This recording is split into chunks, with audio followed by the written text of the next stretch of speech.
Today we're going to be talking about the 16th paragraph of Nāṉ Ār, Who Am I?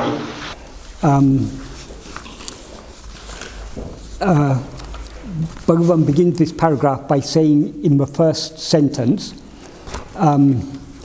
Ennulilum muktiya devadaku manate adaka vendum endru sola tulla padiyal mano nigrahame nulgal galin mudivana karutu endru arindu konda pimbu nulgale alavindri padipatal payanile. What that means is, since every text, when he says ennulilum, since in every text, what he means by text, the Tamil word nul means any text or book, but in this context, it means any Advaitic text. So, since in every text, it is said that for attaining mukti, that's liberation, it is necessary to make the mind cease. The verb he uses here, adaka, is a causative verb. It means to cause to subside, cause to stop, cause to come to an end. In some contexts, it means to control or to restrain. But in this context, because he says to attain liberation, it means to make the mind cease altogether. So from the context, we have to take the meaning as such.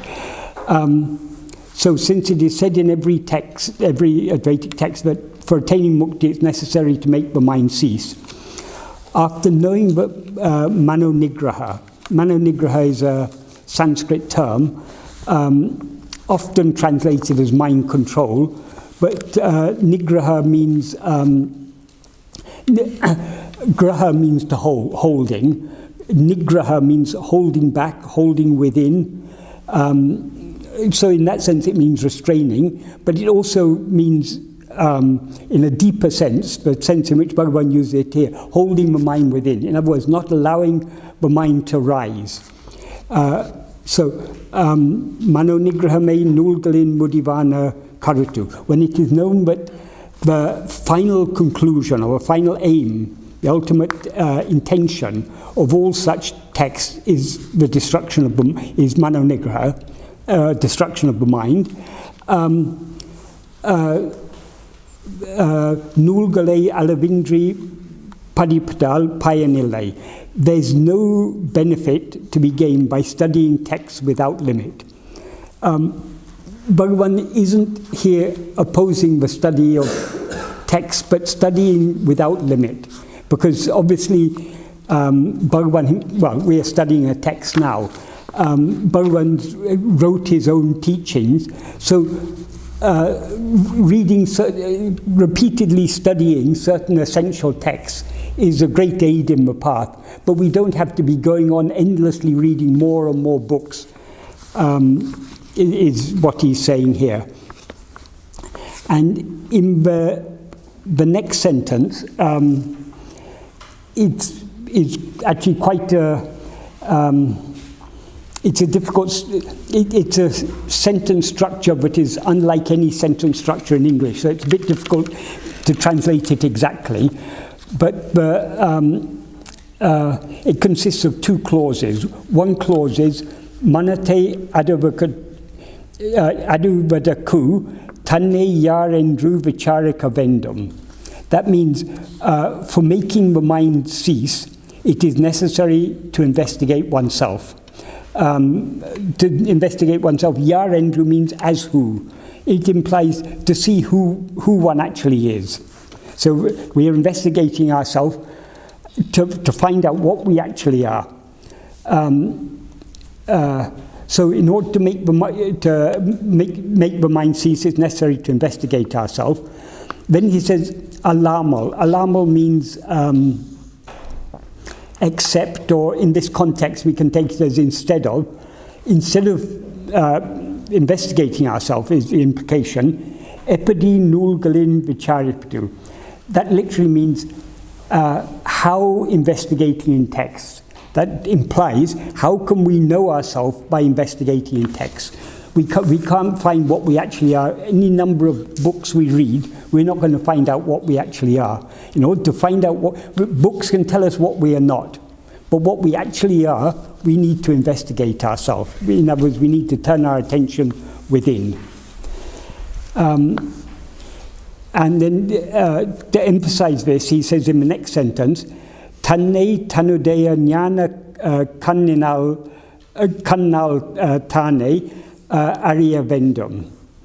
That means it is necessary to know oneself by one's own eye of jnana. This sentence actually can be in the earlier question and answer version on which Bhagavan based this essay, the same wording was there, but it was actually punctuated slightly differently. It was put as Tanne tanudeya jnana kannal, comma, tane ariya vendum. So if we take it in, split it in that way, then it becomes, it is necessary for oneself to know oneself by one's own eye of jnana. That is, the tane can be taken as only by one's own eye of jnana, or it can be taken as oneself. It's necessary for oneself to know oneself. But essentially the meaning is the same. So what Bhagavan means by jnana kan means eye, jnana kan means the eye of knowledge or awareness. What he means here by that, it's by our own power of knowing, our own power of attention, we have to know ourselves. And yet, the jnana kan, when our attention is turned outwards, it is ajnana kan, it's the eye of ignorance when we're facing outward. When we turn the same attention within, it becomes the jnana kan, the eye of true awareness. Because according to Bhagavan, being aware of phenomena is not real awareness, it's only a semblance of awareness. Real awareness is only self-awareness. So what he means by one's own eye of jnana is by one's own power of attention turned within, we have to know ourselves. And then he gives an analogy.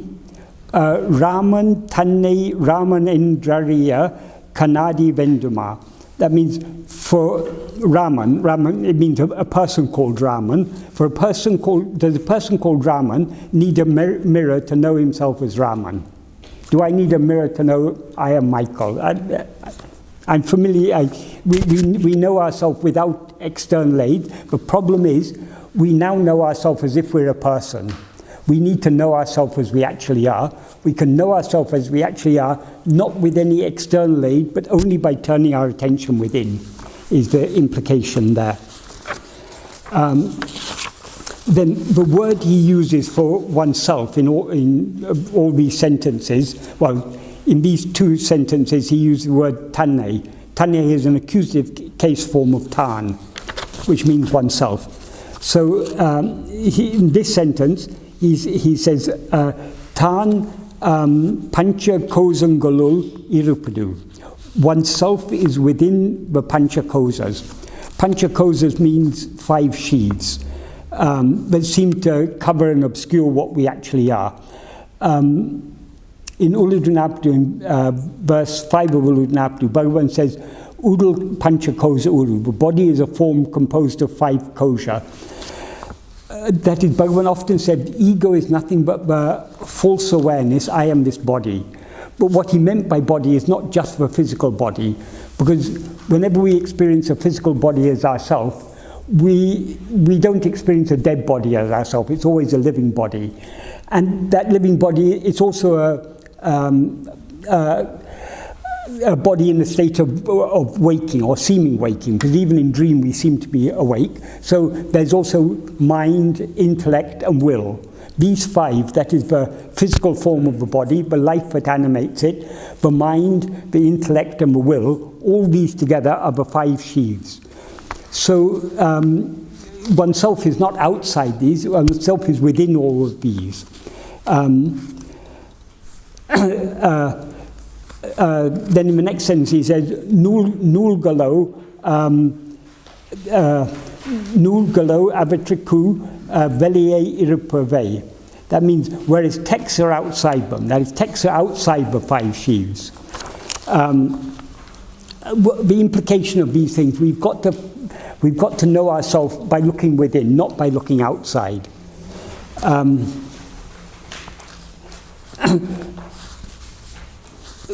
Nul galo, that O there means, it can mean whereas, it can mean on the other hand, texts are outside them. We can take it either way. I mean, essentially it means the same.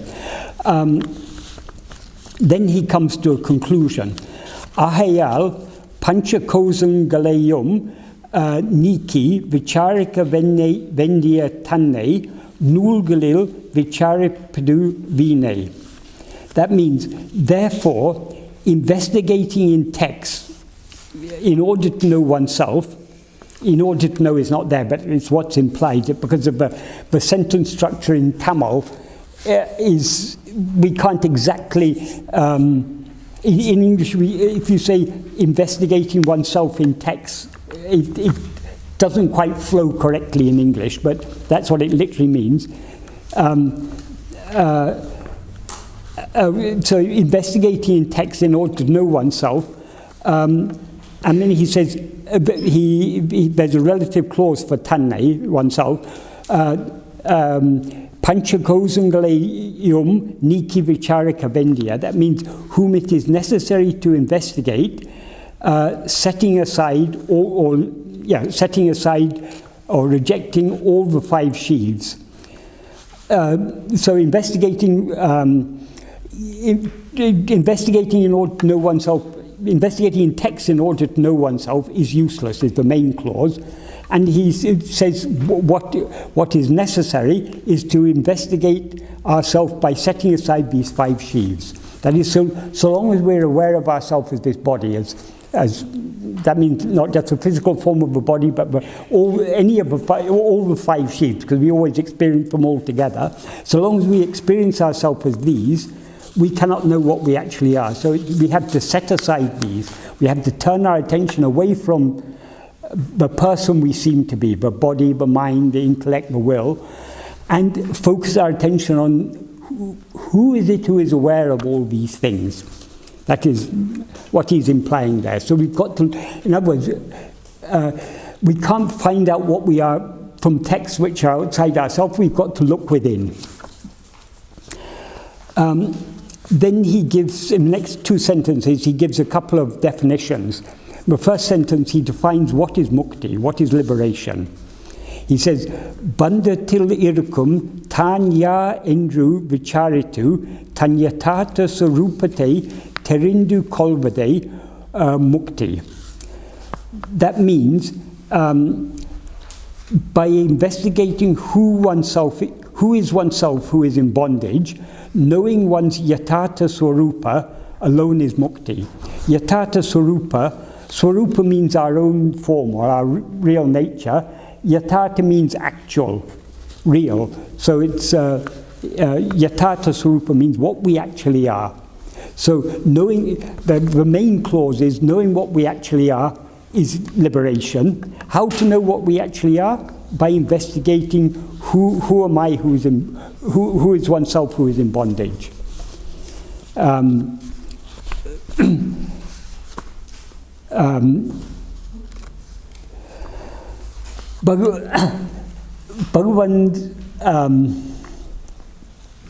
Bhagavan always stressed all problems occur only to ego. And in order to get rid of all problems, we need to get rid of ego. And to get rid of ego, all we need to do is to investigate it. Ego is what we seem to be, so long as we're aware of other things. So we've got to investigate ourselves. So how to get rid of bondage? To investigate who is it who's experiencing this bondage? Who is it who seems to be bound within these 5 sheaves? If we investigate who is this one in bondage, that's the ego. What is this ego? Ego will disappear. Bondage will disappear along with it. And what remains is mukti. Mukti is, according to Bhagavan, is our real nature. That is, we are eternally free. we seem to be in bondage only because we've risen as ego. So to get rid of this illusion of bondage, we've got to investigate who we are. So that's a definition Bhagavan gives of mukti.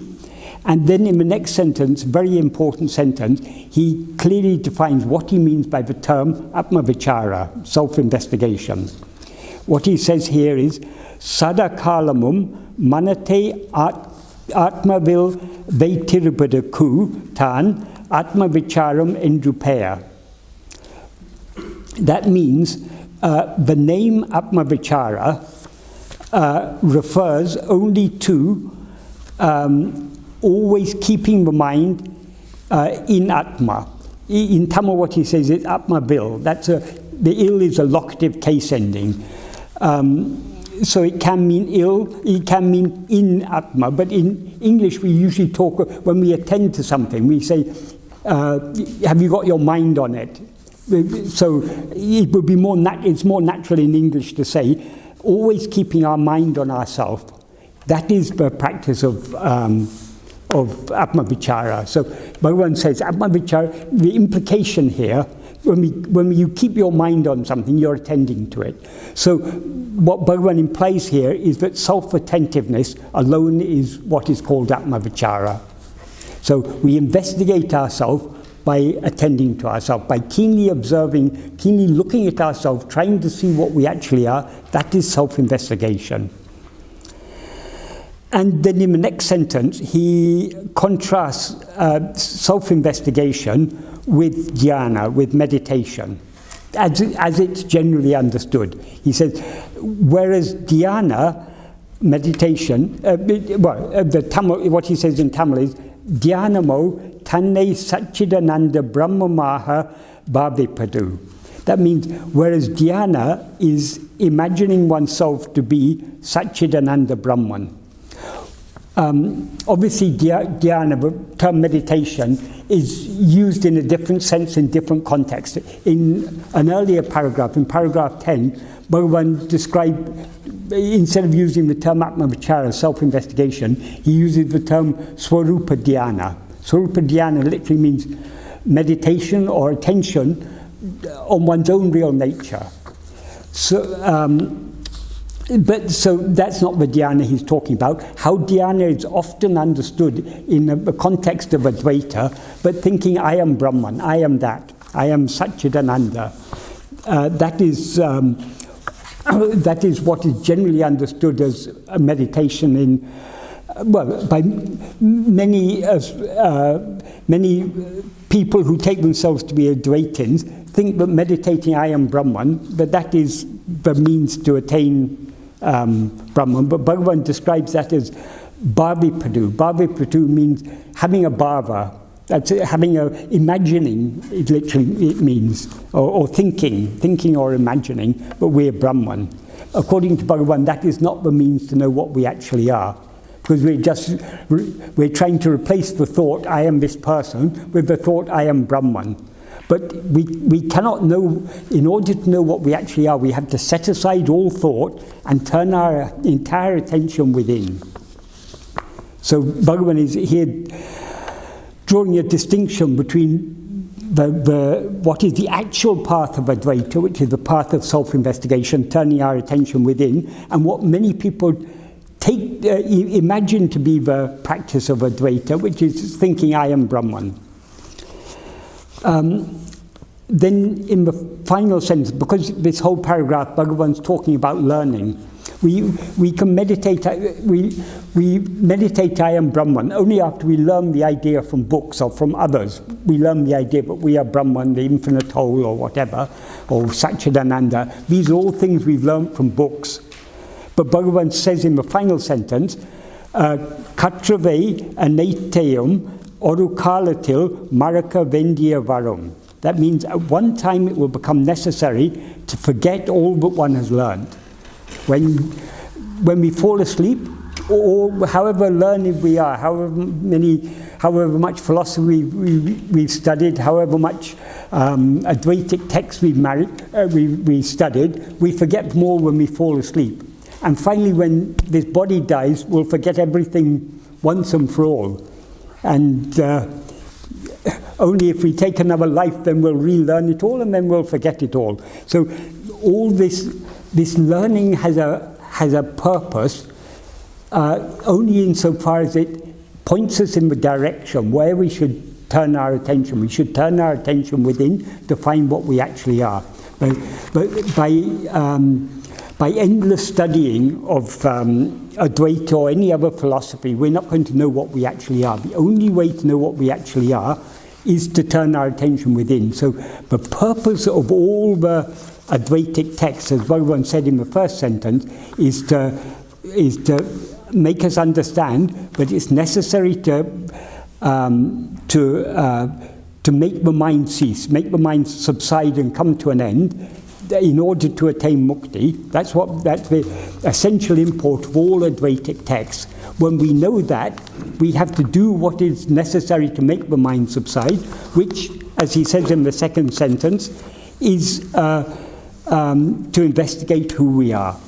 So Bhagavan is strongly emphasizing here, we cannot get what we are seeking from books. We have to look within ourselves.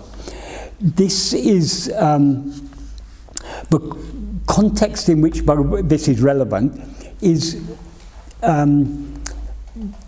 for hundreds of years there's been a tradition within Advaita, a scholarly tradition, but believes that in order to attain mukti, we have to study all the Upanishads, all the ancient texts, along with the commentaries on them, under the guidance of a so-called qualified guru, and that is the means to attain liberation.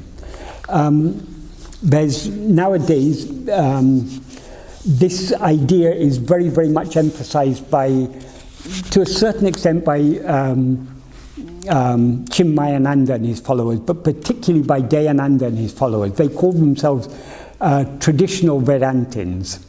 And they consider Bhagavan untraditional because Bhagavan didn't study all the texts under the guidance of a guru, so they don't think Bhagavan belongs to any proper sampradaya. Sampradaya means a traditional, passing it on from guru to disciple, and then that disciple passes on to his disciple, and so on.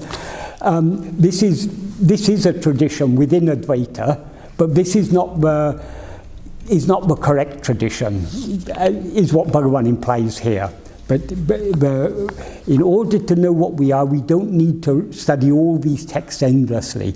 What we need to understand, but what we are seeking is within ourselves, and that it's to be found by turning our attention within. If we've understood that, there's no need to read all the Upanishads and Brahma Sutras, the Bhagavad Gita, and all the numerous commentaries on them, which have so many different views. In Advaita, there's so many different traditions within Advaita, so many different schools of thought, even within Advaita.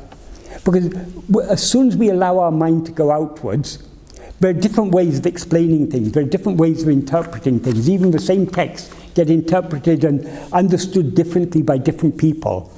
So it's, as Adi Shankara says in one verse in Viveka Chudamani, he says, Sastra Jala Maharanya, the great dark forest of books, of words. I think Bhagavan translated as Sastra Jala Maharanya.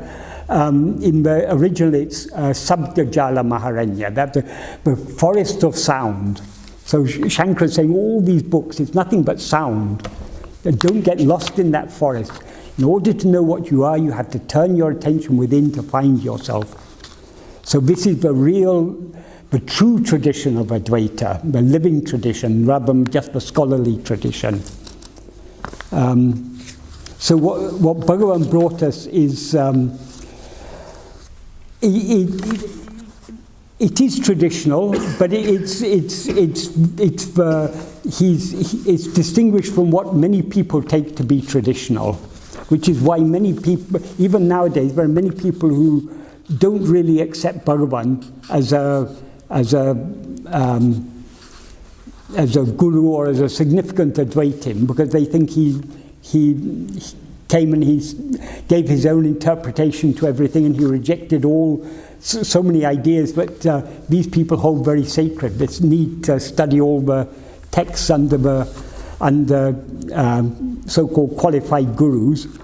Bhagavan simply bypassed all these things. He said, you don't need to study endless books. What you need to do is to turn within. So that's the main purpose of what Bhagavan is saying in this paragraph.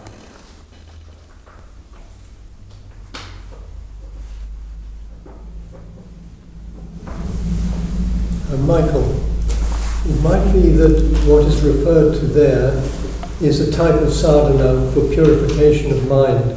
In other words, studying the texts, taking one's mind away from other things, so as to prepare the mind.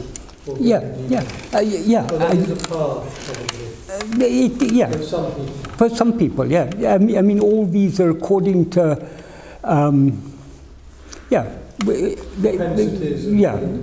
propensities of the individual. But Bhagavan is here talking about for attaining mukti. Yeah. These are all for attaining chitta suddhi. There are so many ways. But for attaining mukti, we need to have a certain degree of chitta suddhi before we'll even take to the path of vichara. In Upadeshundya, Bhagavan says in the second verse that karma, when the fruits of karma pass away, they remain as seeds. The seeds are the vasanas that draw the mind outwards. And therefore karma puts us in the great ocean of karma. I mean, karma is self-perpetuating, in other words. Therefore, he says, karma does not give liberation. And in Sanskrit, the Sanskrit version, he says even more emphatically, gati nirodhakam, it obstructs liberation. But then in the third sentence, he says, but if karma is done, kartanukakam nishkarmiya karma, that's nishkarmiya karma, action done without desire for the fruit, done for God, that means for the love of God, that will purify the mind and show the way to liberation. That is, only when we have a certain degree of purity of mind will we recognize that the way to liberation is, as Bhagavan says here, turning the mind within, investigating who am I. So whether by nishkarmiya karma or other forms of nishkarmiya karma means all the puja, japa, dhyana. Bhagavan includes all these as nishkarmiya karma. All the it can also include that, but Bhagavan puts more emphasis on the devotional practices. Even the charity should be done with for the love of God, without expecting any benefit thereby. So that will purify the mind. So in the same way, studying the texts and slowly imbibing and gaining the conviction that our real that we are not this body, we are Brahman, that all has its own part to play. But once we achieve sufficient degree of maturity to understand that in order to know ourselves, we have to look at ourselves. If you mistake a rope to be a snake, the only way to get rid of the snake is to look at it very carefully and see it's a rope. Likewise, the only way to get rid of ego is to look at ourselves very carefully and see what we actually are. Once we've understood that, then we have to take to the path of vichara. So this is Nāṉ Ār is a text Bhagavan compiled out of answers that he had given to Shiva Prakashan Pillai, who was a Tīvra Adhikari. He was a very mature aspirant. The very fact that the first question he asked Bhagavan was, Swami, who am I? Shows how much he was attuned to Bhagavan. Even before anyone knew that Bhagavan had come to teach the path of self-investigation. The first question he asked was, who am I? So he was so well attuned to Bhagavan because required degree of maturity. So for someone of that degree of maturity, Bhagavan is saying, studying these texts endlessly is useless, payanile. It is of no use at all. That doesn't, as you say, for someone who hasn't achieved that degree of maturity to understand that we have to turn our attention within, for such people, studying the text and thinking, I'm not this body, I am Brahman, and continuously thinking, these may be of use at a certain level, but ultimately we've got to leave all these things behind. And probably when the sufficient purity has arisen, then one automatically will be led, because one will have sufficient purity to understand yes. that this isn't going to go on. Yeah, that's why Bhagavan says in the third verse, it shows the way to liberation. That is, it enables us to recognize what is the way to liberation. Michael? Yes. Could I ask a question about this in relation to Sri Ramana's own liberation? Yes. Or enlightenment, what you want to call it. Yeah. I don't know if he recognized himself. Yeah. But as I understand it, he was about 16, was he? Yes. And he had this spontaneous, he felt he had this overwhelming feeling he was about to die. Yeah. So he went and lay down, fully expecting to die. Yeah. And from there on he became liberated. Yeah. So did he do any of this, turning his attention inwards? Yes. So that's well, obviously, but Bhagavan said the natural flow of the mind is to go outwards. The mind is it's natural for the mind to go outward. And because of all the desires and attachments we have, we've got to change the flow of the mind from going outwards to going back within. But when you've got a strong current going outwards, to swim, we're swimming against the current in a sense, the current of our own vasanas, our own desires. So we cannot stem the outward flow of the mind all of a sudden. It's a long, gradual process. And Bhagavan said, nobody has achieved this without persistent practice, without perseverance.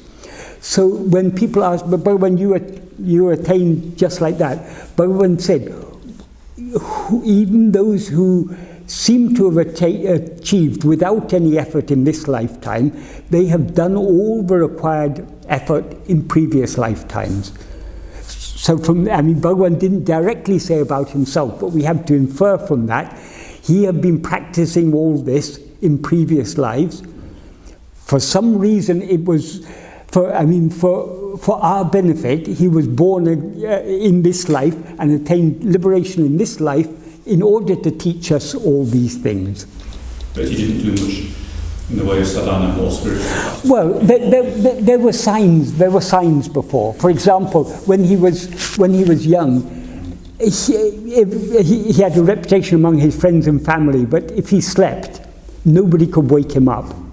And sometimes his friends even made a game of it, because they knew he slept so soundly. They would roll him out of his bed, and they'd roll him and do all sorts of things with him. He wouldn't be aware of it at all. That is because of very deep self-absorption.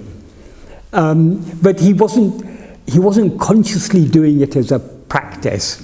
But that would have been a resumption of what he'd been doing in previous lifetime. Likewise for bhakti. As soon as he read Periyaparanam, that brought out all the bhakti that was there in his heart, came gushing forth. And did he read this before? Yeah, before. Yeah, about a year or two before. So then he used to go to the temple, and he just used to sit there with tears flowing from his eyes. So the bhakti was there. And another interesting incident, when he was 12 years old, his father passed away. And in Hindu tradition, the body is laid out, usually on a table or something, for a few hours for everyone to come and pay their respects, and then it's taken away and cremated. So Bhagavan's father's body was lying there, everyone was weeping. Bhagavan was very puzzled. He said, why everyone's saying my father's gone, he's just lying here? And people said, no, this body is not your father is dead, this is no longer your father. Then this was, as a 12-year-old, this was a puzzle to him. What is the difference between a living body and a dead body? Then after pondering for some time, he came to the conclusion, I know the I am in this body, but the same I has left my father's body. That's the difference. So he recognized that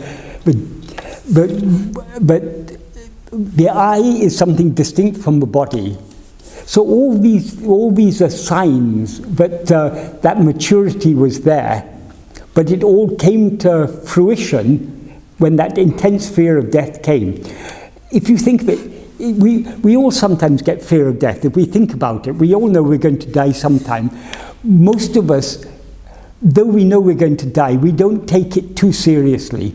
And if something happens and we're in a situation where we're in danger, and we think we're maybe going to die, our mind goes outwards. It doesn't turn within, because we're attached to so many things. So the mind, when we're threatened with death, the mind naturally goes towards the things that we count as important. So we count our friends, our relatives, our possessions, our status in society, our money, or whatever it is. We consider all these things important.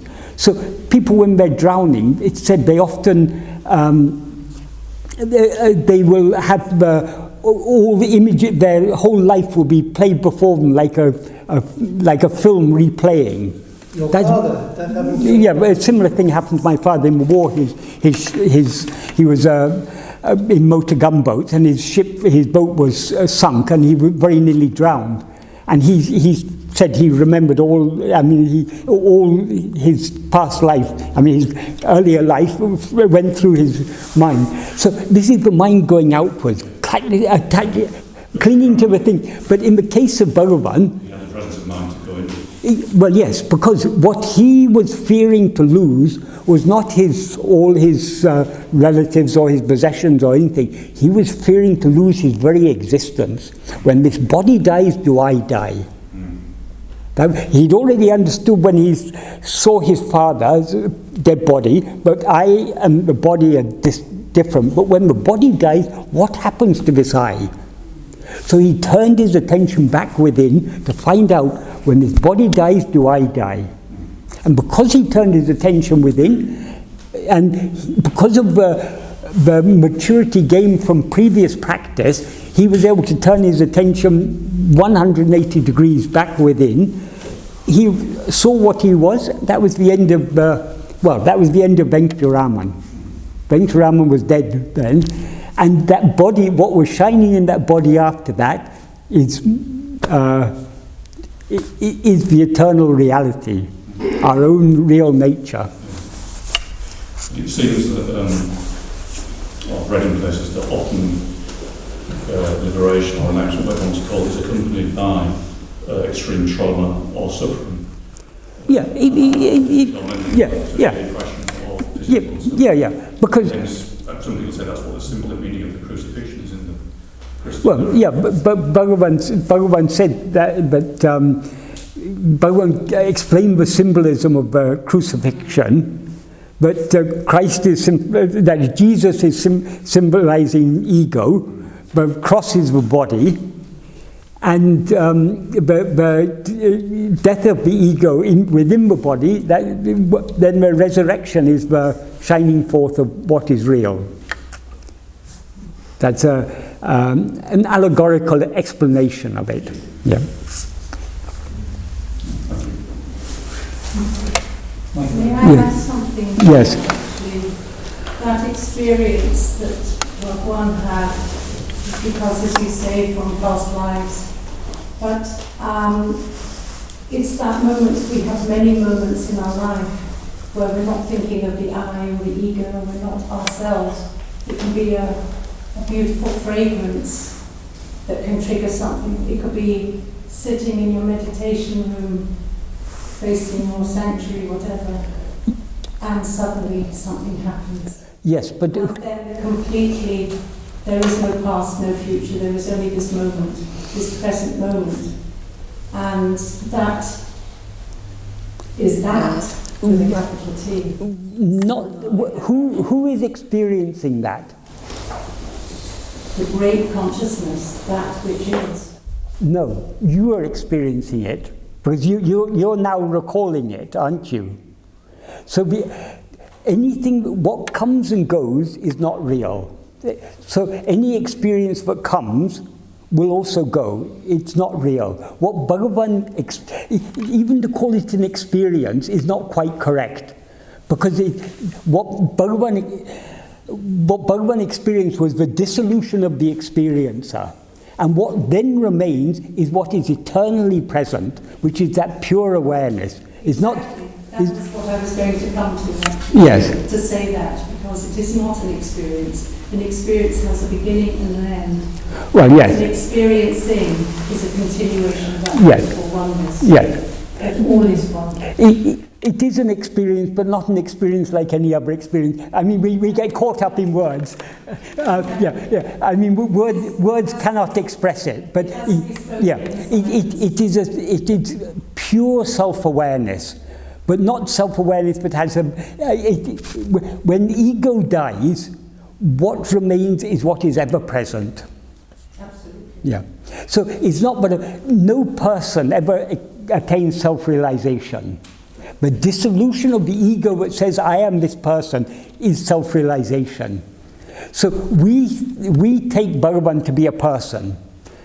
But actually, in his experience, that was the dissolution of everything. And what then remained is what was eternally present without any change.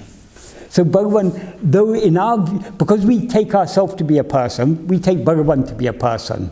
But he is not a person. He is the eternal reality. Yeah. Yes. Has Bhagavan ever explained what happens to the person who attains mukti? As I said, no person attains mukti. When we say that... The person is what we mistake ourselves to be. The we who mistake ourselves to be this person is ego. That is, Bhagavan said, the person essentially is just a body. Body, mind, and everything makes up the person. That is, the person is actually an object of our experience. Even, I say I am Michael, but actually Michael is an object in my experience. Michael appears in waking and dream, disappears in sleep. So Michael is not what I actually am. That which is aware of itself as I am Michael, that is ego. The dissolution of that ego, that is mukti, liberation. So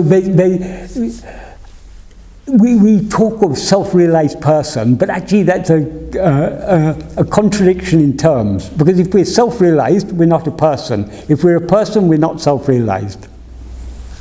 So the entity that survives dissolution, yes. How does he engage with the world? He doesn't. That what survives the dissolution is what is eternally present, what alone actually exists, which is our real nature, which is pure self-awareness. We say, oh Bhagavan, how you're engaging in the world. Bhagavan says, it's because we mistake him to be a body, and the body has a mind and he answers questions and everything, we think he's engaging with the world. But in his view, there is no person, there is no world. There is only pure awareness. So the state of jnana, we cannot conceive by our mind. Bhagavan says in verse, I think 33 or, probably 32, 33 of Uludunapadu, how to conceive the state of those for whom there is no other, those who are not aware of any other. We cannot with our mind. So the state of jnana is beyond mind, beyond conception. Because who is trying to conceive it? It's ego. How can ego conceive its own non-existence? Can you remember what you experienced in sleep? Well, you didn't actually experience anything in sleep, but you were there experiencing the absence of any phenomena. But when we rise as ego in waking and dream, we lose hold of that experience that we had in sleep, that pure self-awareness. Because the self-awareness becomes mixed with adjuncts, upadhis, as I am Michael, I am so-and-so. So the ego can never actually, according to Bhagavan, sleep is a state of pure self-awareness, infinite Satchidananda. Ego cannot, but in the view of ego, sleep seems to be a state of darkness. Because the ego cannot, sleep is a state of non-existence of ego. So ego cannot grasp what sleep actually is. That's why we mistake sleep to be a state of darkness.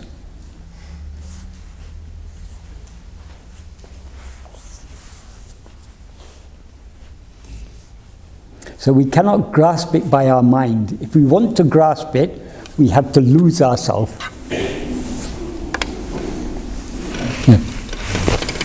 wanted to ask about the word self, which is obviously written a lot in the writing. Yeah. But it seems to refer to at least two different things from what I can see. And I wonder if it refers to the ego, this, me, this, which is potentially a false sort of entity. But it also seems to refer to a kind of a real self, or a universal self, or something like that. And I wonder if I'm getting the wrong end of the stick, or if well, yeah, there are no two things. The snake and the rope, are they two things or one thing? Well, in the story, it's one thing. It is one thing, yes. So there is only one self, but that one self we now mistake to be this person. That taking oneself to be a body is what's called dehatma-buddhi. That's another term for ego. Dehatma-buddhi means taking the body to be oneself. Right. That is, so when our real nature, what we actually are, our true self, is pure self-awareness. Awareness, pure means not aware of anything else, just awareness. Awareness that is aware of nothing other than itself. That is our real nature. But as ego, we're aware of ourselves as I am this, and therefore we're aware of others. So that if you remove all the adjuncts and hold on just to the pure self-awareness, ego will dissolve, and what remains is what you actually are. But it's not that there are two selves. There's what we actually are and what we seem to be. Ego is what we seem to be. Yes. Pure awareness is what we actually are. Sometimes it feels like some of the writings are implying a kind of soul or a true self in that respect. There is only one thing, and you are that. But now, the difference between ego and our real nature is not a difference in substance, it's a difference in appearance. As ego, we seem to be something other than what we actually are. But there's only ever one thing there. So is it that there's a kind of thing that thinks it's a person that's standing in the way? Yes, that thing that thinks it's a person is the ego.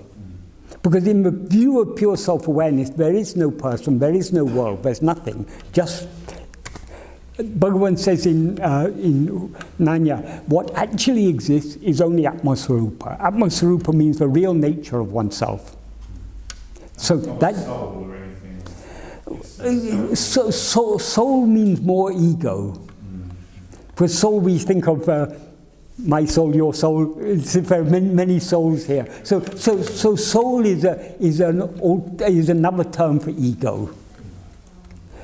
Soul is what mistakes itself to be a person. But if the soul turns its attention back on itself to see what it actually is, it will see that it never was a soul. It's always been just pure self-awareness. So there is no soul, there is no ego. But there seems to be, so long as we are looking outwards and seeing the seeming existence of other things. But even all these other things that exist, their seeming existence depends upon seeming existence of ego, because they exist only in the view of ego. That's why I want to emphasize, the root of everything is ego. Get rid of ego, you get rid of everything. That's why he says in verse 26 of Nāṉ, if ego comes into existence, everything comes into existence. If ego doesn't exist, everything doesn't exist. Ego itself is everything. Therefore, investigating what it is giving up everything.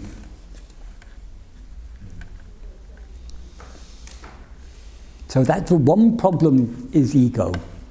We are the problem, and we are also the solution. Because if we look at ourselves, we'll see we have always been just pure self-awareness. There has never been any ego. But we have to look at ourselves, and look at ourselves keenly enough. So long as we're afraid of the snake, we're not going to look at it carefully enough, because we're too afraid to go close. If we pluck up the courage to go close enough and look at it closely enough to see what it actually is, we see it's a rope. There never was a snake. There never was any problem. What gets me in a muddle is,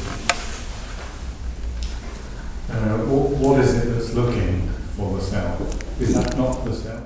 No, ego looks at itself. Our real nature doesn't need to investigate anything, because it alone exists. It's ego. All the problems exist only in the view of ego. So it's ego that needs to investigate itself. Ego seems to exist only when it's facing outwards, only when it's aware of other things. When we turn our attention back and see ourself alone, ego is thereby dissolved.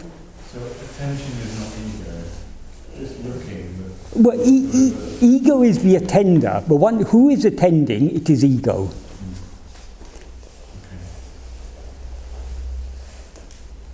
So the one who is attending has to attend to itself.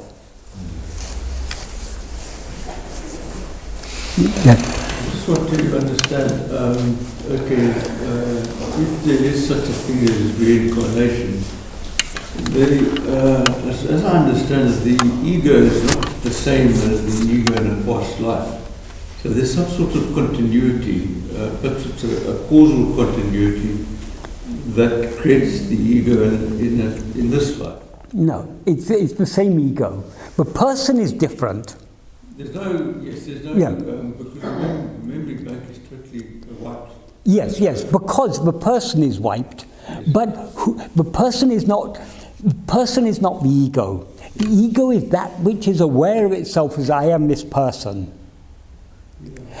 And So it's the soul. the easiest way to understand so-called reincarnation is every life is a dream.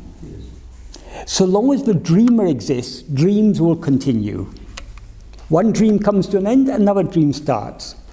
So our whole life is, according to Baum, nothing but a dream. When this dream comes to an end, because we, the ego, still have desires and attachments, this dream comes to an end, we begin to dream some other dream. So each life is just a dream in the long sleep of self-ignorance. To get rid of the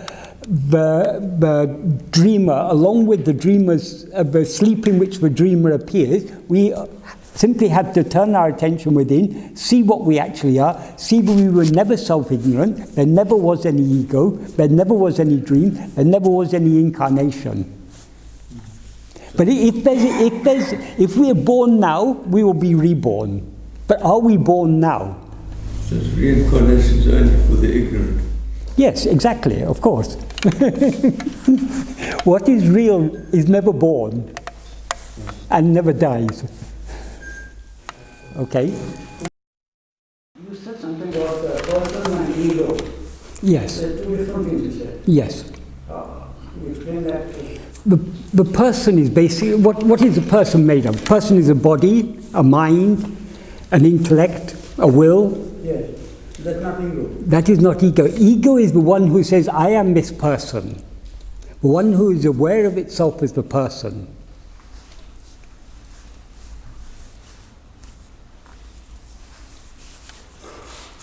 But because ego is aware of itself as a person, they seem to be the same thing.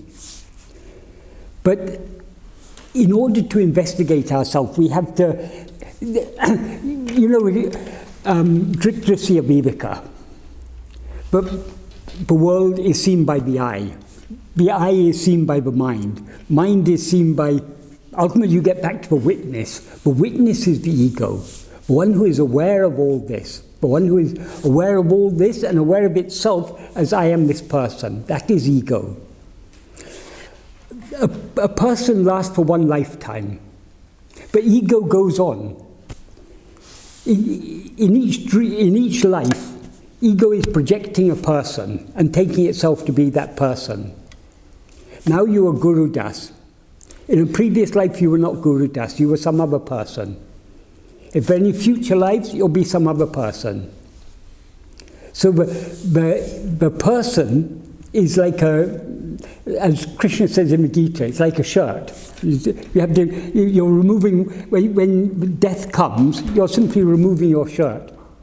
Who is wearing the shirt? That is ego. But who is wearing the shirt? It is Atma, he. It is you yourself, in that sense it is Atman, but it is not Brahman. Brahman is not... It's not Brahman, but is that Brahman and Atma are the same? Ultimately, yes. But my understanding was that what you meant by person is body, mind, intellect. Yes. These three portions. Yes. That is it. And I thought it was also that. I thought is another term for ego. I thought ego is that which takes all these five she's, this person, to be I.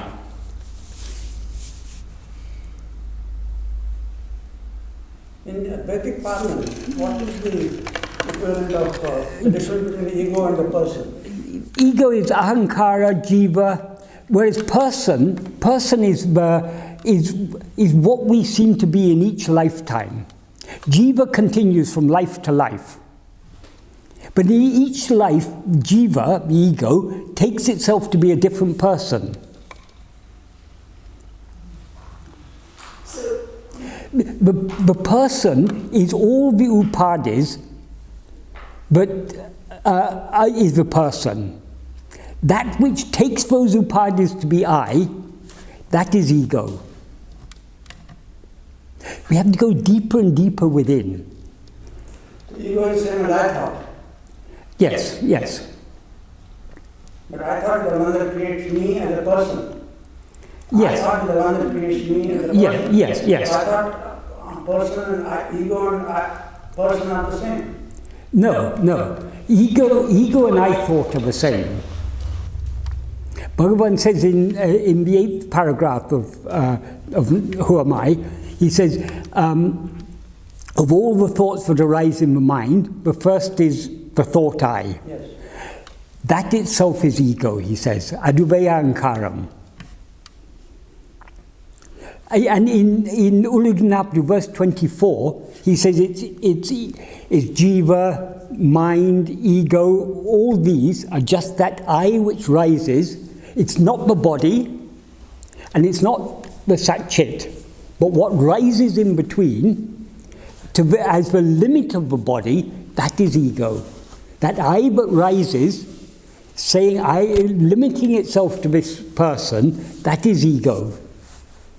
But if ego were the person, then when the person dies, ego is dead. Our problems are over. But ego persists. Jiva persists. Ego persists. Yeah, but when a person lasts only one lifetime. But does ego come to an end at the end of a life, of each lifetime? No.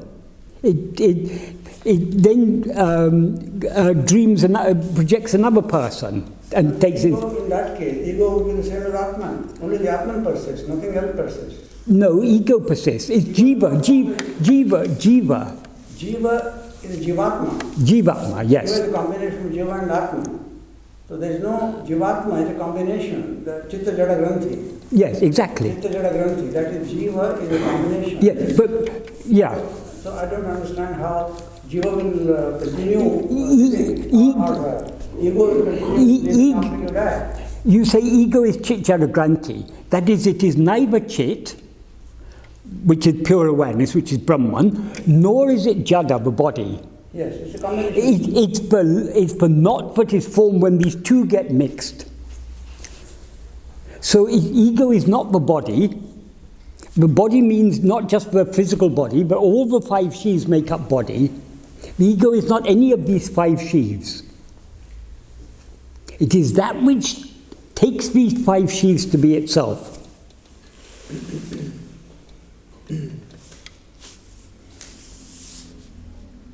This is what is called Dvitrasya Viveka. We're distinguishing the seer from the seen. Everything about a person is seen, perceived by us.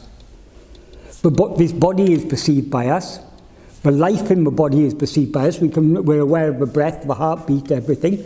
Mind, all the thoughts, they're perceived by us. Intellect, we're distinguishing this and that. That is perceived by us. The will, our likes, dislikes, desires, fears, all these are perceived by us. Who is it who is aware of all these things? That is ego. But if the ego looks at itself keenly enough, there's no such thing. What remains, that is Brahman. So ego is the same as the subtle body. In one sense, yes, but the term subtle body, Bhagavan does say ego is subtle body, but he's using subtle body there in a different sense. Sometimes gross body is this Annamaya Kosha, subtle body is Pranamaya Kosha, Vijnanamaya Kosha. Yeah, 3 kosha. It's not subtle body in that sense. In that sense, the subtle body is something other than ego. Ego is that which is aware of all these things as itself.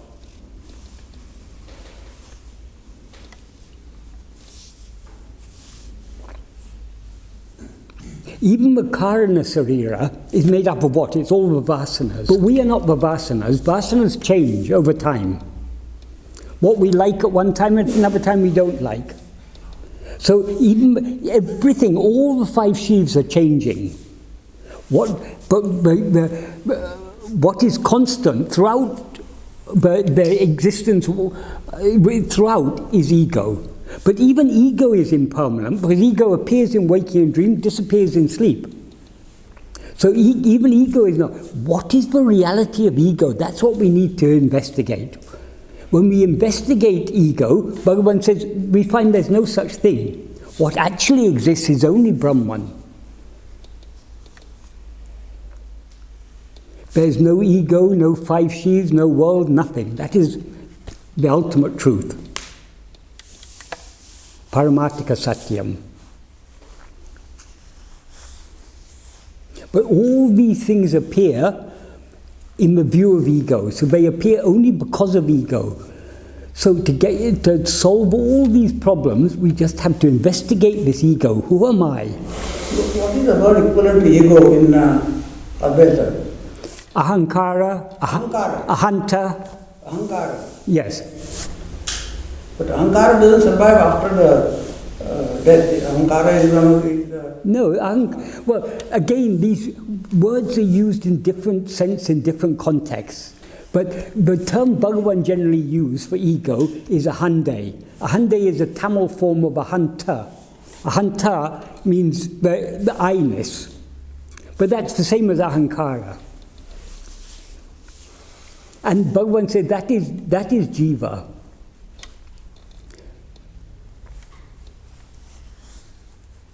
But anyway, all these things are not I. They're not what we actually are. So but the root of all that is not I is this ego. Investigate ego, ego dissolves back into its source, then what we really are, that alone remains. So it's ego that we need to investigate. This false I rises saying, I am Guru Das, I am Michael. That is what we need to investigate.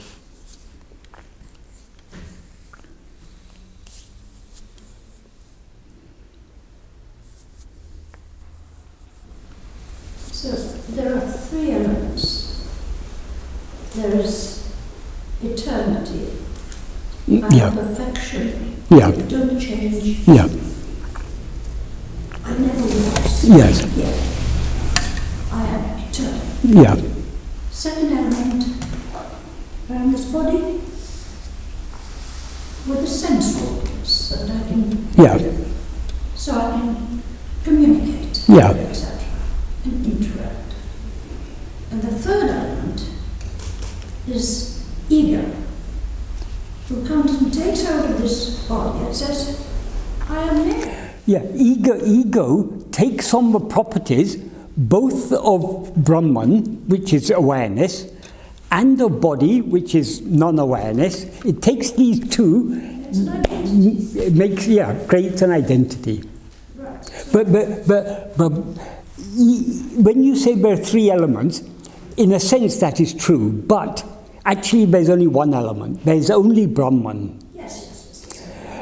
But ego rises, simultaneously with its rising, it projects a person, projects a body, says I am this body, through the body it then projects all this world. Right. And when he's not there, he goes to sleep or whatever. Everything disappears. Only Brahman remains. Only pure awareness remains. And this here organism can't go into there. No, because this organism is just a projection. Like in a dream, we experience a body as ourself. But does that body exist independent of our perception of it? No, it doesn't. Okay. Exactly the same. Bhagavan said this body is as much a dream body as that body. It's just a tool. For interacting. Yes. It's drama, so to speak. Yes. Which is also a part of the projection. Or ego. Right, so... Ego is dreamer, in other words. The dreamer is ego. So, when this organism becomes a jnani... This organism will never become a jnani. Ego will never become a jnani. So what was Wait, what? Bhagavan is not this body. One of Bhagavan's fundamental teachings is, I am not this body. So what happens to an enlightened soul? What happens? When a soul is enlightened, it's no longer a soul. Right. It dissolves back. What remains is only Brahman. Yes. So Bhagavan is nothing but Brahman. Yes. And Brahman is what is shining in you as I. Yes, but I can still see him. Because in a dream, you project one person, Mary, and through the five senses of Mary, you see so many other people. They're all part of your projection. So Bhagavan's form is also part of the projection. But what is shining through that form, what is giving these teachings, that is Brahman. Right. That is why Bhagavan said the form of the Guru is like the lion that appears in an elephant's dream. When an elephant sees a lion in its dream, it's so afraid it wakes up. Likewise, when Guru appears in name and form, that is to wake us up. How does it wake us up? By saying, you are that. See yourself. So basically, I could see Bhagavan, but he except in my mind. He does exist. You don't exist. Bhagavan alone exists. But this isn't Bhagavan. Bhagavan, the I in you is Bhagavan. But your reality is Bhagavan. What you actually are is Bhagavan. Yes. Okay. So it is my projection that I'm watching all the time. Yes, everything is your projection. Nothing else. Nothing else. So there aren't yours at all. No, there's only one.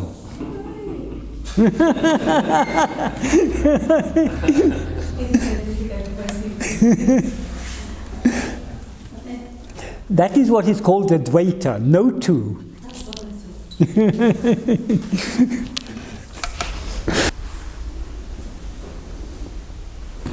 Michael, there's something that I picked up which followed from a question which I asked you before. At the beginning of your translation, you say, since in every text of Advaita it is said that for attaining mukti, liberation, it is necessary to make the mind cease after knowing, etc. But surely the mind, what is the difference between the mind ceasing and thought ceasing? The term mind is used in a different sense in different contexts. We can use the term mind to mean the totality of all thoughts. But of all those thoughts, what is the first thought? What is the root of all the other thoughts? The I thought. The I thought, that is ego. So what mind essentially is only ego. But mind consists of two parts, the perceiver and the perceived. All other thoughts are perceived. The perceiver is the I thought or ego. That is what the mind essentially is, because other thoughts are constantly changing. No other thought is constant. The one thought that is constant is I. That is ego. That's what you have to get rid of. Yeah. Get rid of I, you get rid of all other thoughts. You cannot get rid of other thoughts without getting rid of I. So getting rid of the I or the ego is the same as getting rid of thought. Yes, yes. Because when I asked this question before, I think my question was, the object of these teachings was to bring an end to thought. You said, no. Where did Bhagavan ever say that you had to stop thinking? Exactly, because when people talk about thoughts, they're talking about thoughts other than the thought I. But we cannot get rid of other thoughts without getting rid of the first thought, I. Because I will always be accompanied by other thoughts. So get rid of the I, you get rid of everything. But we shouldn't make getting rid of thoughts our aim, because if we're trying to get rid of thoughts, Bhagavan said, it's like saying, like a doctor saying to a patient, drink this medicine without thinking of a monkey. If you're given a medicine and told to take it only when you don't think of a monkey, every time you want to take the medicine, you'll think, oh, I shouldn't think of a monkey. You've thought of a monkey. Okay. So trying to get rid of thoughts is futile. Investigate who you are. By investigating who you are, I thought dissolves, ego dissolves, and all the other thoughts go with it. Right. So it's a matter of concentrating on that. Yeah, it's a matter of changing our focus from outside to inside, from other things to thought, to I, to ego, to ourself. So turn away from all that is perceived, to try to see the perceiver, see the seer, as Bhagavan often said. That's all there is to it. If you see the seer, you'll see there is no seer, there is only pure awareness. If you see the seer, that's a subject and an object, isn't it? No, because the seer is the subject. When you're seeing other things, you're seeing objects. When the subject tries to see itself, it finds there is no subject, there is only pure awareness. Because ego is, when our attention, sometimes people in day by day, in a couple of places, people ask, Bhagavan, what's the difference between mind and our real nature and Atman? Bhagavan said, turned outwards, it's called mind. Turned within, it's Atman. It's what you actually are. So there's only one awareness. When that one awareness seemingly is facing outwards, it seems to be ego. When it faces within and sees only itself, that is pure self-awareness, that is Brahman. Anyway, the long and short of it is that we need to concentrate on getting rid of the mind, i.e. getting rid of the I thought. Yeah. That's really... Yeah. You don't even need to concentrate on getting rid of it. Just look at it. That's all you need to do. Then it'll get rid of itself. Or you will see what it is. Yeah. If you see what it is, what it actually is, if you mistake a rope to be a snake, how to get rid of that snake? You can take a stick and beat it, but you're not going to kill it. Likewise, you can do all sorts of yogas and meditations and things. You're not going to get rid of I, because I is the one who's doing the meditation. I is the one who's doing the yoga. So you're just perpetuating it. But look at it very carefully. Look at the snake carefully. There's no such thing. There's only a rope there. Look at ego carefully. There is no ego. There's only Brahman. But this is misinterpreted by many people nowadays. Now there's so many gurus who say, there is no ego. Just recognize yourself as awareness, that's all there is to it. But they don't understand, so long as we're aware of phenomena, what is aware of phenomena is only ego. Brahman is not aware of phenomena. Our real nature is not aware of phenomena. It's only as ego that we're aware of phenomena. So there's no use in saying, oh, there is no ego, so long as we're aware of phenomena. We have to experience the non-existence of ego. We experience the non-existence of ego. Obviously, you can't experience a non-existence of something. When we experience that we alone exist, we alone are, then there is no ego. So if the ego turns its attention back on itself to see what it actually is, it dissolves back into its source, which is pure awareness. Also known as Brahman or Atma-swarupa or whatever. Is it possible for that to happen and then ego to re-emerge? Is it possible to So long as you don't know it's a rope, you can mistake it to be a snake. When you once see it's a rope, you can never again mistake it to be a snake, because you've seen what it actually is. Not only is it not possible for ego to re-emerge, it's not possible for ego to emerge in the first place, because there is no such thing. There only seems to be such a thing because we haven't looked within. Look within and you'll see there never was any ego. That is why the ultimate truth is ajata. Nothing has ever happened, nothing has ever come into existence, nothing has been born, nothing has appeared. What is, always is as it is. Even say always implies time. There is no time. There is only that, and you are that.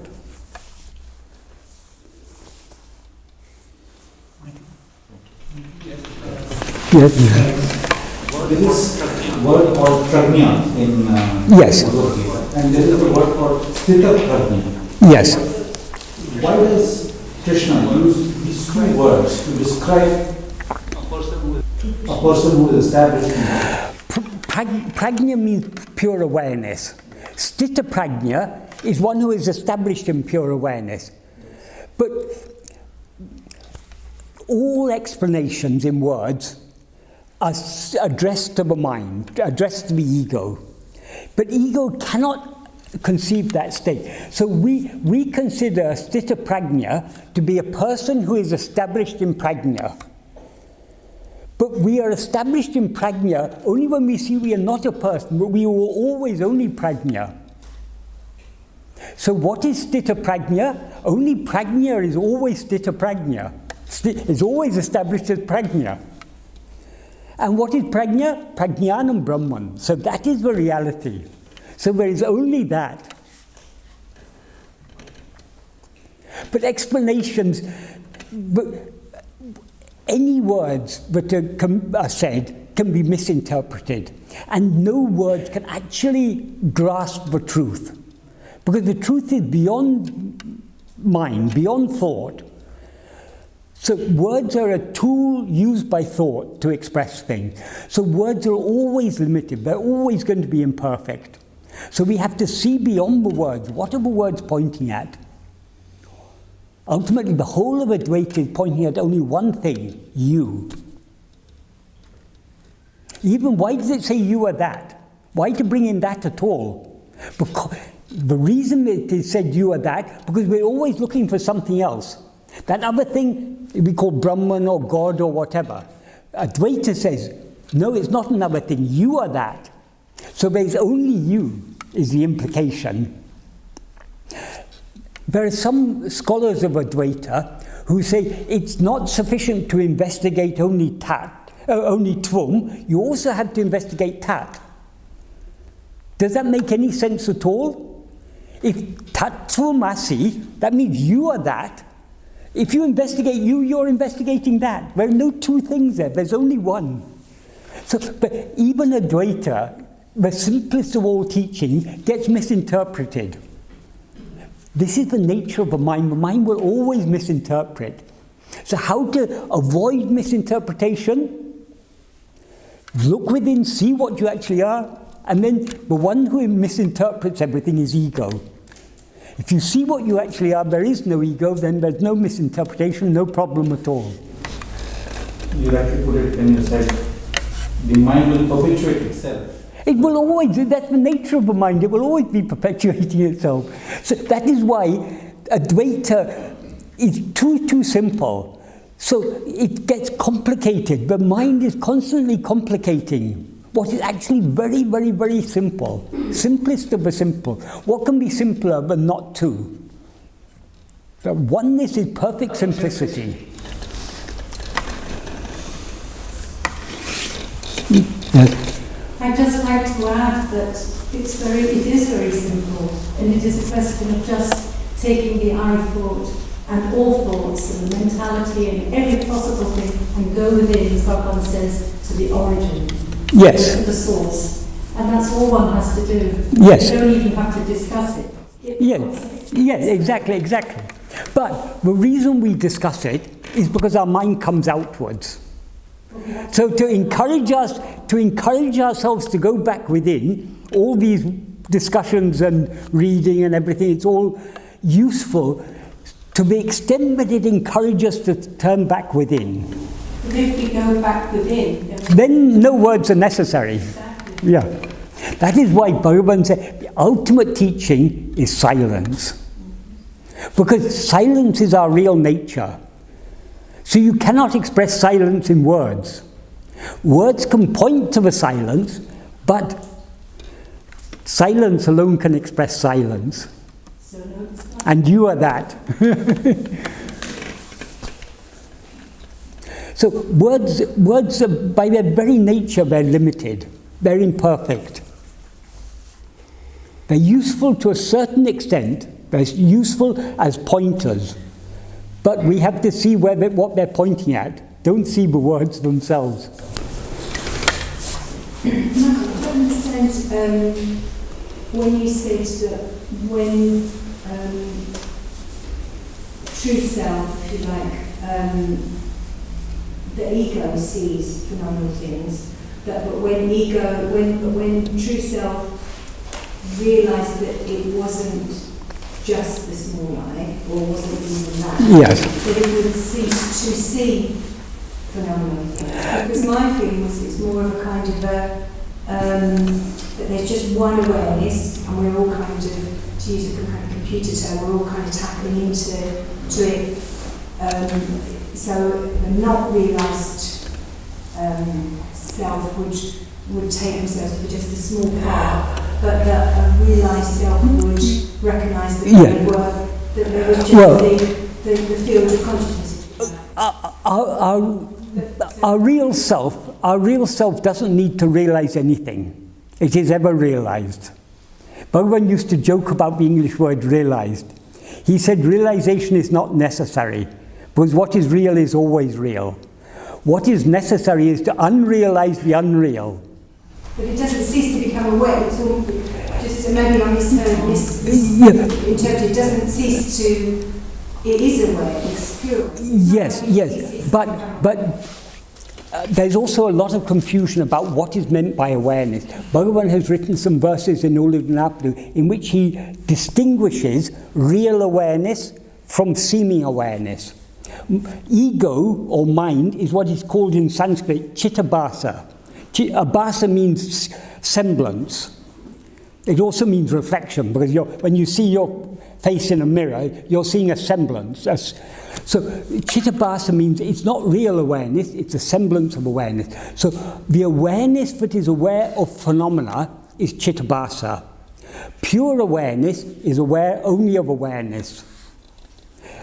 Pure awareness is our real nature. Pure awareness is never aware of all these things. So what is aware of all these things is ego. That is chittabhasa. If ego, instead of attending to phenomena, attending to things perceived, tries to see itself, if it turns its attention back on itself, what it will see is only pure awareness. And thereby it will dissolve back into its source. And what then remains is only awareness. So how would there be function, really? There is no function. I mean,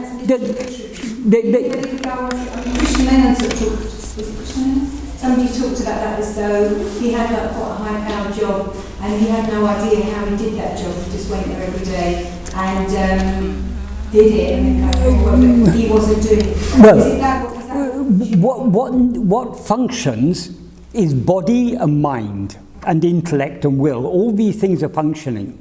But all these things seem to exist in the view of ego. Why are we not aware of any world, any body, any mind, any thoughts, anything in sleep? Because the ego is absent in sleep, everything else is absent. So there is no need for anything to function. What actually exists is only pure awareness. All these other things seem to exist only in the view of ego. And it seems to exist only when ego is facing outwards. If ego faces back to itself, it dissolves back into its source, then there is nothing. There is only pure awareness. I don't want to be, picky, but unless that thing of chopped wood, carry water, and then the mountain's not there, and then the mountain comes back. There's a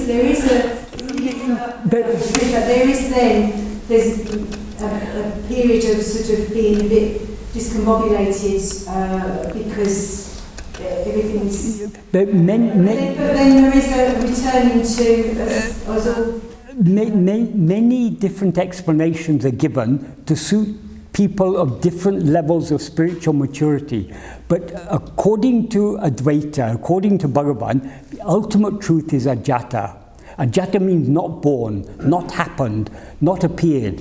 Nothing actually has ever existed. Nothing has ever come into existence. What exists always exists as it is. That is pure awareness. So to say that it all comes back, well, what I'm saying is that is. There are lots of people, because I said this last time, we're not all trying to be Bhagavan. I mean, there are millions of Zen monks and, who know they're not stuck and caught in their small identity. Yes, but function and cook and do everything else. I don't know if I'm being a bit stupid here. No, you're not. It's just that very. But that's what we want. People want peace of mind. They want the happiness of knowing that they're not this small contracted self. Peace of mind is relative, because the very nature of mind is the absence of peace. Why to have a mind at all? The ultimate state is a state of no mind, not a state of peace of mind. Well, I would suggest that one can know that true self, but the mind would still be but you wouldn't. What is the essence of mind is ego. All the other thoughts are what appears in the view of ego. So the essence of mind, what mind essentially is just ego. Ego is nothing but a false identification of ourself with a person. When we turn our attention back within to see what we actually are, we see that we are pure awareness. Having seen that we're pure awareness, we can never again mistake ourselves to be a person. So once experiencing ourselves as we actually are is the dissolution of ego. When ego is dissolved, everything else is dissolved along with it, because everything else appears only in the view of ego. Bhagavan's teachings are... There isn't, what you're doing is setting the bar really, really high, because there is a little place. I accidentally, had an experience like that, and I mean, I think that is the starting point, not the end point. We're talking about, like, say you've got nice of purification, and then when that happens, then at that point you purified it away, and then there is a looking at the true self. Then yes, there wouldn't be anything to linger, if you like. But there is another way, which is the opposite way, like the Douglas Harding way, if you like, a direct seeing, and then the start of the process of working through all the crap. It feels like such an absolute to be, because it feels like that's an impossible aspiration. I mean, it's not of disinterest, but it feels like it's... Yeah, you say it's setting the bar high, but why should we set the bar anywhere but the highest? Why should we aspire for anything but the highest, the ultimate? Because I think people might misinterpret what they have or what they potentially be in their grasp. And then, I agree, I don't have to stick within my thoughts and, all of that. That's a process. And Douglas Harding sort of said it well. He said if they had to wait for little Douglas to go, then he would be waiting a very, very long time. So you can kind of have, I mean, Bhagavan was at that real far end. I'm saying maybe and he also said that it was a lifetime's work and a lifetime's work. So it's almost like what you're saying, and to my interpretation, is that kind of just keep on ploughing in several lifetimes, or whatever is, I mean, it's just a story anyway, isn't it? Whatever it's not in your control anyway. But I would say, I would argue there is a more direct, and I experienced that by accident, but I think there is a more direct route consciously. Which doesn't understate any of those absolutes. Yeah. But where I'm at, I don't know. Yeah. But the experience was through grace. No, I did something, but I did it accidentally. But Bhagavan talks about grace, doesn't he? Yes. No, I don't want to be rude, but I don't. I say accidentally because I did what Krishnamurti, and a bit like, say, doing what Ramana said. I think if you do that, you'll quite quickly find that true self. But my experience has not been that then everything's disappeared, for instance, or that my buttons don't constantly get pushed. And I mean, Jack Caulfield expressed it very well. You could sit in the cave and experience that. As soon as you come out and somebody's rude to you, it can all kick off. So all of that, it still can be triggered. Can still be triggered, but it doesn't mean that we have to not have that knowledge, that knowing and being that. But it's still, maybe I'm missing the point. Maybe you're not saying that all of that claptrap will stop. Maybe you're not saying that. Well, yeah. Or sometimes you can have attachment, you can still have the feeling of being kind of. Yeah. Well, in the name of spirituality, there are many, many different views, many, many different understandings. We have to decide, each of us have to decide what is our goal. Do we want something along the way, or do we want what is ultimately true? According to Bhagavan, what is ultimately true is there is only one thing. That is our real nature. That is pure awareness. If that is what we are seeking, then Bhagavan has shown us the direct path. Investigate yourself. Ego will dissolve. What will remain is just pure awareness. That doesn't appeal to all people. If it doesn't appeal, there are so many other goals people seek. That is fine. It's not that it doesn't appeal, it's just it hasn't been my experience. My experience was a discovery of that pure awareness, and it was very intense, but it didn't... But what do you mean by pure awareness? Well, what I mean is that it feels like this... It feels like the world is mine. It feels like everything is mine. But so long as there's awareness of phenomena, that is not pure awareness. Pure awareness is awareness that is devoid of awareness of anything. If there's two, it can't be true. Yeah. If there's two, it can't be true. Yeah, but I'm not saying... What I'm saying is that this is all mine. I'm saying that you don't mean that literally, that I can't see Alistair. I can still see him whilst knowing he's in this one field that we share. When you wake up from a dream, do you still see the people in your dream? No, but I don't. I mentioned this last time. I don't have deep sleep either. I don't ever have deep sleep. I have a dream the whole night long. Because what I'm saying is, if you mean that, do you mean that literally? That when that happens to each or any of us, that literally there won't be any phenomenon for us to see, that we somehow we're then out of the game. That is what Bhagavan taught us. So does anybody here want to be out of the game? Literally, we'd literally go up in, how? Bhagavan didn't go up in smoke.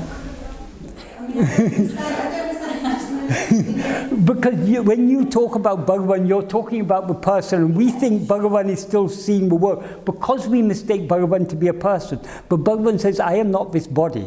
So Bhagavan's view is completely different to our view.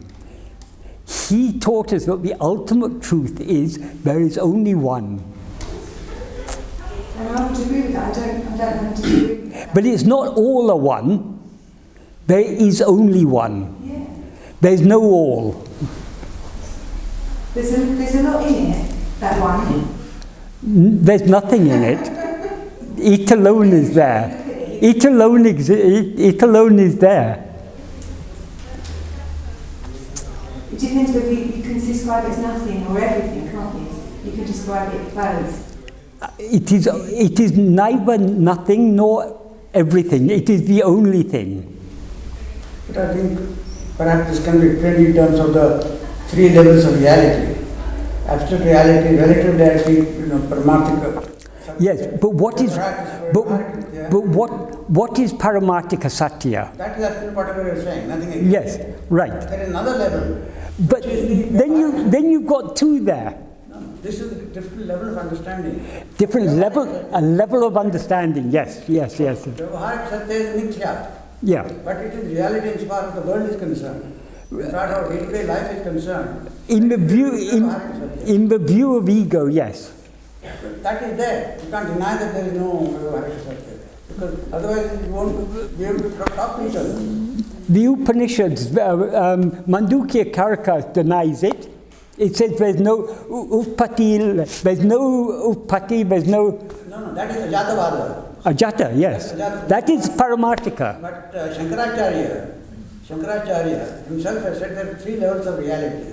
The first is the Paramarthika Satya, then Vyavaharika Satya, and then the Pratibhashika Satya. Yes. But all these are... all three are mithya. Not all three. Paramarthika is not... The first one. Yeah. Second and third are mithya. Yes. But for the purpose of everyday life, yes. we follow them. So to that extent, they are real. Like Bhagavan and all other sages, Shankara gave explanations at different levels to suit different people. At a Vyavaharika level, we can say, yes, there are three levels. There's Pratibhashika Satya, Vyavaharika Satya, Paramarthika Satya. But from the point of view of Paramarthika Satya, there is only Paramarthika Satya. There's no Vyavaharika Satya, no... So it depends on the viewpoint. It depends on which level we want. What do we want? Do we want Vyavaharika Satya or do we want Paramarthika Satya? If we're seeking Paramarthika Satya, then that's all that actually exists. But even Bhagavan himself said that ultimately, of course, there is only a Jatavada. Yes. But for those who are not ready for that, there are other levels of reality. There are, yes. Those yes, but what are we seeking? There is, for example, Jatavada is only one. Then the Srishti Drishtivada. Different Vadas, concept of reality are there. So he said, you accept whatever is acceptable to you. He said, if you can't accept that, you accept Drishtivada. Exactly. But what is our aim? What is our aim? These can't be denied altogether. I mean, you can't live. Well, it's not a matter of denying. It's a matter of what is our aim? What are we seeking? The aim, of course, will be in the Jatavada. But to reach that level, many people can't do that. That I don't exist. Jatavada means nothing exists. I don't exist, you don't exist, nobody exists. Many people don't want to do that because that process means the death of you. And that's what we're all trying to avoid. It's not many people can't do it, it's what we want to do. And that is going to crucify you. That's why many people don't want to do it. It's painful. Ultimately, it's a matter of what we want. As you say, it's entirely what we want. Why we are not experiencing a jata now? Because we're not yet willing to let go. But our aim is to gain that willingness to let go of everything. That is what the whole spiritual path is about developing that willingness to surrender, to let go of everything. And as Bhagavan says, what is permanent is not worth striving. What is not permanent is not worth striving for. Yep. So why seek the impermanent? We don't need to strive for it. That is what we are. We're not striving. Yes, but we're not striving for it, but we're clinging to it very tightly. We're not yet ready to let go. If we were ready to let go, then our experience would be a jata. And there'd be no talk. Yes. There'd be no queries, no questions. Nothing. Nothing to say. Yes. There'll be just pure bliss, exactly. Yes. Is that your experience? Am I allowed to ask that? Is that your experience? Is this your... That is not anyone's experience. That is what experience, only what is real experience is what is real. When you talk of you and me and everything, we're in a level of unreality. It's where I disappear, that is what remains. I means ego in this context. So nobody can say, oh, my experience is a jata. Michael, since we're talking about bliss, what actually is bliss? Is it just a state of equilibrium? A state of... I mean, it's much simpler than that. What is it? You are that. I don't feel very bliss. Because you're not looking at yourself. Because you're looking outside. Look at yourself and you'll see your bliss. Bhagavan says in verse 27 of Upadesh Undhya, if we know what our real nature is, then Anadi, Ananta, Akhanda, Satchidananda. Anadi, beginningless. Ananta, endless, limitless, infinite. Akhanda, unbroken. Satchidananda. That is all that actually exists. But in order to see that, we have to see ourselves. So, is it simply the thought-free, egoless state? That's another way of describing it, yes. In other words, it's a state in which you don't experience anything, let alone bliss. I mean, well, yes, to experience bliss is to experience something, isn't it? No, because you yourself are bliss. You're not experiencing bliss as bliss isn't an object of experience. There is no object of experience. There's no, it's not experience. So what we talk of experience, you've got the experiencer, the thing experienced, and the experience of that. You've got three things there. But in the real experience, you've only got one thing. It is an experience because it's chit, it's pure awareness. So what is that one thing? You are that.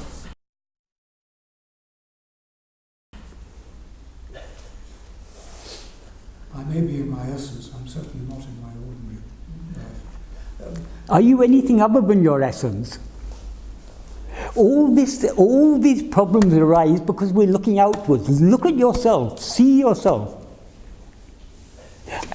It's easy to say that I don't think that I'm talking from a superior, because I'm in exactly the same boat as you. I'm still looking out and still saying all these things. But our aim is to turn our attention within, see what we actually are. We can say that we can agree upon this, that bliss isn't what is commonly understood to be bliss. Bliss is a state of consciousness. Bliss is consciousness. It's not just a state of consciousness. Pure awareness is bliss. Well, that's not what's commonly understood as bliss. Yes, but Sat Chit Ananda, Sat means what is. Chit means what is aware. Ananda means happiness. They're all one and the same thing. They're not three things. Okay. All right. Leave it at that. And that is you. Thank you. So see yourself. So